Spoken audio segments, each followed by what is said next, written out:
시청자 여러분 안녕하십니까? VOA 모닝 뉴스입니다.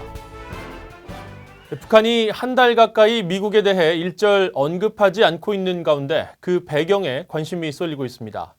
미국의 전문가들은 북한이 미국의 정치 상황을 주시하면서 내부 재정비를 하는 과정으로 보고 이 때문에 대외적인 메시지를 내지 않고 있는 것으로 분석했습니다. 첫 소식 박형주 기자가 보도합니다. 브루스 베넷 랜드 연구소 선임 연구원은 3일 VOA에 제재로 어려움을 겪고 있는 북한 김정은 위원장이 대미 외교에서 승리를 이뤄낼 새로운 지도부를 구성하는 데 집중하고 있는 것 같다고 말했습니다. 또 대미 전략에 대한 불확실성 속에서 미국 대선에서 트럼프 대통령의 재선을 바라기 때문에 대외적으로 침묵을 지키고 있다고 분석했습니다. He's really unsure how he should deal with President Trump, and in particular about the U.S. election. He probably doesn't want President Trump to lose the election in November. 베넷 연구원은 북한이 예고한 대로 전략 무기를 개발하고 있겠지만 기술적으로 시험에 나설 단계가 아니라 도발을 자제하고 있을 수 있다고 진단했습니다. 북한이 선거를 앞둔 트럼프 대통령과 합의해도 괜찮을지 관망 중이라는 분석도 있습니다. Kim is probably thinking to himself, do I invest a lot of my own political capital making a deal with Trump? Then November, Joe Biden comes into office and undoes the whole thing. 카지아니스 국장은 김 위원장이 트럼프 대통령의 재선을 확신할 때 침묵을 깨고 협상에 나올 것으로 전망했습니다. 북한의 전략은 미국으로 하여금 북한이 어떤 조치를 취할지 계속 추론하게 만드는 것이라는 견해도 나왔습니다. He made it pretty clear that there's no specific timetable for North Korea to take any one or all of the various actions that he mentioned in that speech. I think part of North Korea's tactics here is to keep the United States off balance, keep the United States guessing as to what North Korea will do. 로버트 매닝 미 애틀랜틱 카운슬 선임 연구원은 북한이 노동당 전원회의 결과에 따라 국가 전략을 재편성하고 있다며 이 기간 대미 메시지는 나오지 않을 것이라고 말했습니다. 전문가들은 다만 탄핵 국면 이후에도 미국의 태도 변화가 없다고 판단하면 북한은 미사일 발사에 나설 수 있다고 전망했습니다. 또 트럼프 대통령이 4일 국정연설에서 원론적인 수준의 대북 메시지를 내놓는다면 북한의 반응은 없겠지만 비난 메시지가 나온다면 이에 대응할 것이라고 분석했습니다. VOA 뉴스 박형주입니다. 전 세계적으로 확산되고 있는 신종 코로나 바이러스가 외국인 관광객 입국 금지 조치에 따른 수입 감소 등으로 북한 경제에도 영향을 줄 것이라는 관측이 나오고 있습니다.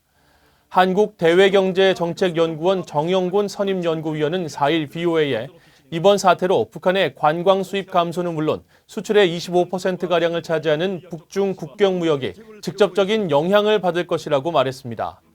국가안보전략연구원 임수호 선임연구위원은 북한이 유엔 제재에 따라 생산재 수입 금지로 어려움을 겪고 있는 상황에서 코로나 바이러스 확산으로 국경이 통제되면 외화 수급에 더 차질이 생기고 생산재 밀수도 위축될 것이라고 진단했습니다.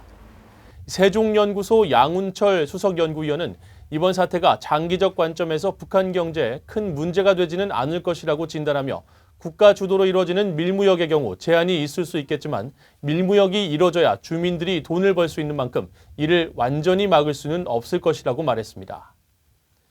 유엔 안보리 이사국들이 대북 제재 완화 문제를 놓고 의견이 나뉘어 있다고 의장국인 벨기에 대사가 밝혔습니다. 지난해 말 중국과 러시아가 제안한 대북 제재 완화 결의안과 관련해서는 별다른 진전이 없다고 말했습니다. 오택성 기자가 보도합니다. 유엔 안보리의 2월 순회 의장국인 벨기에의 마크 픽스틴 드 비스워브 유엔 대사는 3일 기자회견에서 중국과 러시아가 제출한 대북 제재 완화 제안과 관련한 질문을 받고 대북 제재를 둘러싼 안보리 이사국들 간의 의견 대립 상황을 밝혔습니다. 일부 제재 완화 주장과 북한의 협상 복귀를 위한 엄격한 제재 이행 주장이 맞서고 있다는 겁니다. Some members of the view that sanctions should be maybe not lifted, but a little bit eased.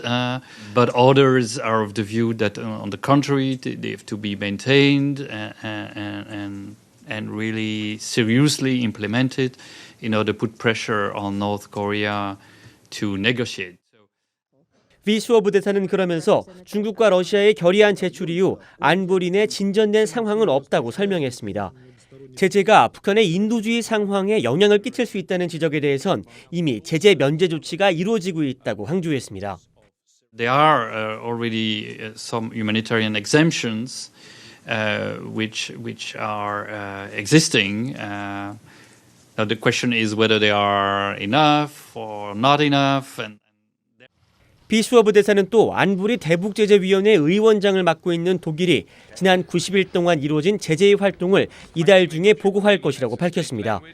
이와 관련해 유엔 안보리와 관련 기구들의 활동을 전문적으로 다루는 비영리 독립조직 안보리 리포트 SCR은 2월 전망보고서 북한편에서 제재를 둘러싼 안보리의 균형 찾기가 이번 달 주요 관심사라고 밝혔습니다. 보고서는 또 인권 분야가 이달에 주목해야 할 또 다른 사안이라고 지적했습니다. 지난 2년 연속 안보리의 북한 인권 상황 논의가 이루어지지 않은 점을 지적하며 안보리가 북한 인권 상황을 논의하기 위한 회의 소집을 계속 시도할 수 있다고 전망했습니다. VOA 뉴스 우택성입니다. 유럽연합이 안보 위협과 불법 체류에 대처하기 위해 북한을 포함한 105개 국가에 강화된 단기 비자 발급 규정을 적용한다고 밝혔습니다.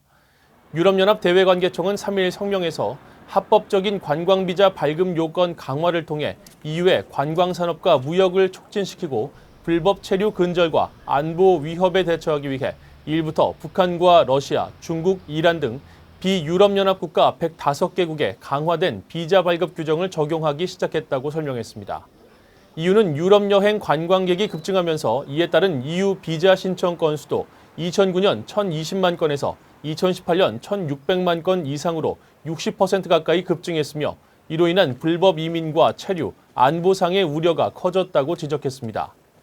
EU는 강화된 발급 규정에 따라 신규 비자 신청자는 비자 신청서와 함께 여행, 체류 계획서를 3개월 전에 제출해야 하며 여행자의 입국 조건 이행 결과도 체류 기간 내내 철저하고 반복적으로 검증할 것이라고 밝혔습니다.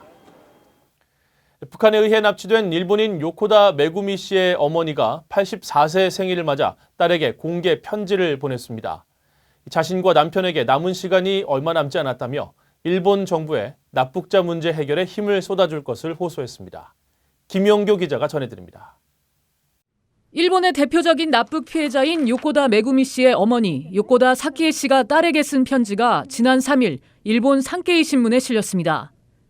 어머니는 이 편지에서 자신이 이달 4일이면 84세가 된다면서 나이를 먹기만 하는 생일은 조금도 기쁘지 않지만 메구미라면 밝게 축하해 줬을 것이라고 말했습니다. 딸이 엄마가 할머니가 돼버렸다며 익살스럽게 웃으면서 자신을 안아주는 모습을 마음에 그리고 있다는 겁니다. 사키 씨는 과거 VOA와의 인터뷰에서 사라진 딸의 당시 모습을 기억하고 있다고 말했습니다. この写真の通りのものばっかりですね、浮かぶのはね。年代全部いろいろいなくなった時の13歳の時までの 메구미 씨는 1977년 11월 13살 어린 나이에 일본 니가타현에서 하굣길에 실종됐습니다. 북한은 2002년 9월 17일 고이즈미 준이치로 당시 총리가 평양을 방문해 김정일 국방위원장과 정상회담을 한 자리에서 메구미 씨의 납북 사실을 인정했습니다. 그리고 2년 후 고이즈미 전 총리가 두 번째 방북을 했을 때 메구미 씨가 우울증을 겪다 자살했다며 유고를 일본 측에 넘겼습니다. 하지만 DNA 감정 결과 이 유고는 가짜로 밝혀졌고 지금까지 메구미 씨의 정확한 생사는 확인되지 않는 상황입니다.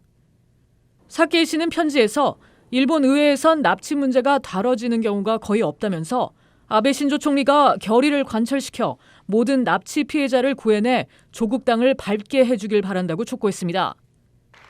아베 총리는 지난해에 이어 올해도 북한 김정은 위원장과 조건 없는 정상회담을 할 의향이 있다고 밝히고 있습니다. 하지만 일본의 지속적인 정상회담 제안에도 북한은 응하지 않고 있습니다. VOA 뉴스 김현교입니다. 10대 탈북 남성 한 명이 지난달 난민 자격으로 미국에 입국한 것으로 나타났습니다. 미 국무부 난민 입국 현황 자료에 따르면 지난 1월 탈북민 한 명이 난민 지위를 받아 미국에 입국했으며 탈북민이 난민 지위를 받아 미국에 들어온 것은 2018년 11월 이후 14개월 만에 처음입니다. 이 탈북민은 한국을 거치지 않고 태국에서 난민 지위를 받아 미국에 입국했으며 현재 미국 동부 버지니아주에 정착했습니다. 지금까지 미국에 정착한 탈북민들은 지난 2006년 5월 이래로 모두 219명입니다. 이상으로 VOA 모닝 뉴스를 마칩니다. 시청해주신 여러분 고맙습니다.